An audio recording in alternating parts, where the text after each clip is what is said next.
Hello, আমি অর্পিতা। নতুন একটা মিনি ব্লগে তোমাদের সবাইকে স্বাগত। আগের দিন আমি চলে গেছিলাম আমাদের এখানের বেশ পুরনো নাচের মেলায়, যেটা হাওড়ার আন্দুলে হয়। অ্যান্ড এখানে ঢুকেই দেখো মোটামুটি ভালোই ভিড় ছিল। যদিও এটা লাস্ট দিন আমি যেদিনকে গেছিলাম। অ্যান্ড এখানে এত সুন্দর সুন্দর দোকান বসেছে, আর তার মধ্যে এই দোকানটা থেকে এই কিউট কিউট মাটির জিনিসগুলো এত ভালো লাগছিল। আর তার মধ্যে না এই যে বড় মাটির বা সেরামিকের এই যে বাটিটা এত পছন্দ হয়েছিল আমার। দেখা যাক পরে নিই কিনা। অ্যান্ড এখানে দেখো কত দোকান বসেছে এই যে বটি ফটি নিয়ে। আর অ্যাজ ইউজুয়াল আমি একটা কাপের দোকানে ঢুকেছিলাম। আর এই দুটো কাপ আমার খুব পছন্দ হয়েছিল, তো আমি ভাবলাম যে আমি নিয়েই নিই। অ্যান্ড একটু ভিডিও করে নিয়েছিলাম নিজেরও।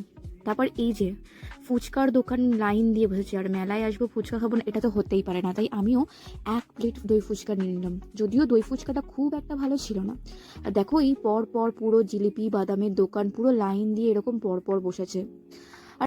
এটা হচ্ছে আমাদের কুণ্ডুবাড়ি, যেখানে মেইন রাধাকৃষ্ণের পুজোটা হয়, বাট আনফর্চুনেটলি সেটা দেরি হয়ে গেছিলো বলে গেটটা বন্ধ হয়ে গেছিলো। আর এই যে আমাদের এখানকার জগন্নাথ ঠাকুরকে এত সুন্দর করে সাজিয়েছে যে কি বলবো। শেষে আমি আমার ওই পছন্দের বাড়িটা নিয়ে দোকান থেকে বেরিয়ে পড়লাম বাড়ির দিকে। আর আজকে এতটাই। দেখা হচ্ছে তোমাদের সাথে নেক্সট কোনো একটা মিনি ব্লগে। ভালো লাগলে অবশ্যই একটা লাইক